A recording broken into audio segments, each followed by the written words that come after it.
नमस्कार, आपका स्वागत है इस वीडियो में एक बार फिर से। जन्म कुंडली में जब सूर्य, शुक्र और बुध ये तीनों एक साथ एक ही हाउस में, एक ही राशि में बैठते हैं तो क्या फल मिलता है। इस योग में शुक्र जल करके बिल्कुल राख हो जाता है, क्योंकि वो सूर्य के साथ होता है, अस्त हो जाता है। जैसा कि सूर्य के साथ बिल्कुल करीब बैठने वाले किसी भी ग्रह के साथ हो सकता है। अब इस सिचुएशन में क्या होता है, जातक की घर गृहस्थी के सुख का नाश हो जाता है, उसके पत्नी के साथ रहने के योग का नाश हो जाता है, उसके बच्चों के साथ रहने के योग का नाश हो जाता है। पत्नी, बच्चा, परिवार सभी उससे दूर चले जाते हैं। मानो इतना कम था, उसकी धन प्राप्ति के योग भी नष्ट हो जाते हैं। वो बिल्कुल कंगाल हो जाता है।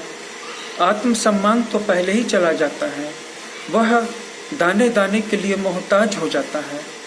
उसकी स्थिति बिल्कुल शर्मनाक हो जाती है। लेकिन बात यहीं तक नहीं रुकती, बात तलाक तक जाती है, क्योंकि न तो वह अपनी पत्नी को गुजारा देने में समर्थ होता है, ना ही हर्जाना खर्च देने में समर्थ होता है।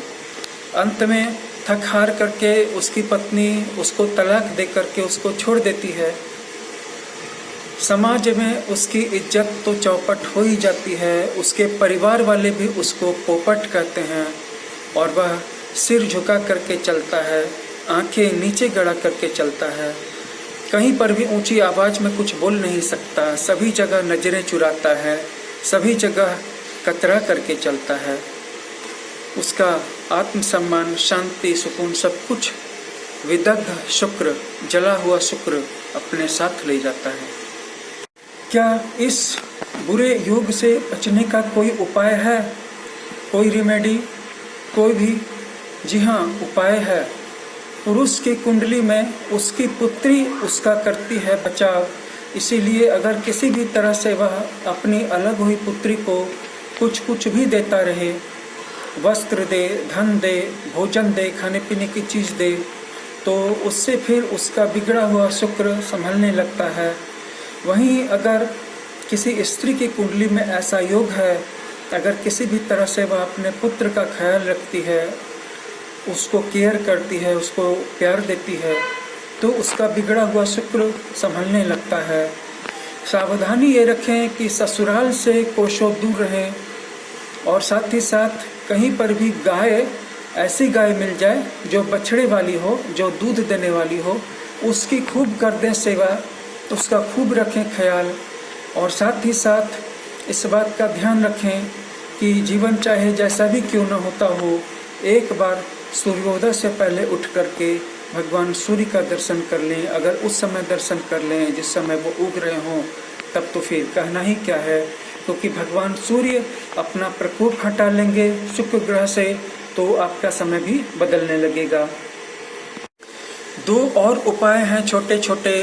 किसी अनाथ आश्रम में, किसी अनाथालय में रविवार को जा करके कुछ दान कर देना है। अनाज का, पैसे का, वस्त्र का, किसी भी चीज़ का दान कर देना है।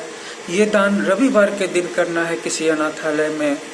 और जो दूसरा छोटा सा उपाय है वो ये है कि बहते हुए पानी में, किसी मिट्टी के चकोरे में, मिट्टी के बर्तन में गेहूँ भर करके उसको बहा देना है, या गेहूं के साथ थोड़ा सा हरा मूंग भी मिला देना है, और इन दोनों अनाजों को उस मिट्टी के बर्तन में भर करके पानी की धारा में बहा देना है।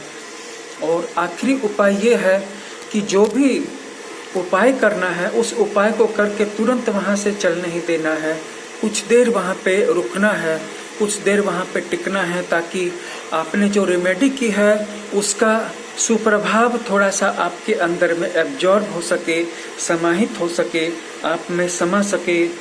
तो इस वीडियो को लाइक कर दीजिएगा, शेयर कर दीजिएगा, इस चैनल को सब्सक्राइब कर लीजिएगा। कमेंट बॉक्स में अपना सवाल जरूर रखिएगा। अपनी जन्म कुंडली की एनालिसिस करानी हो तो इस व्हाट्सएप नंबर पर संपर्क कीजिएगा।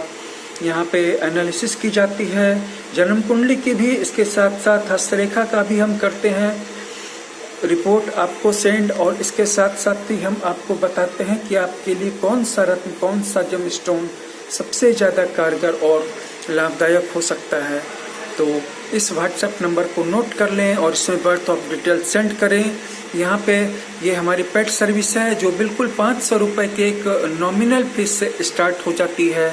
तो आज ही अपने ऑर्डर को बुक करें। इस वीडियो को ज़्यादा से ज़्यादा शेयर करें। वीडियो वॉच करने के लिए धन्यवाद।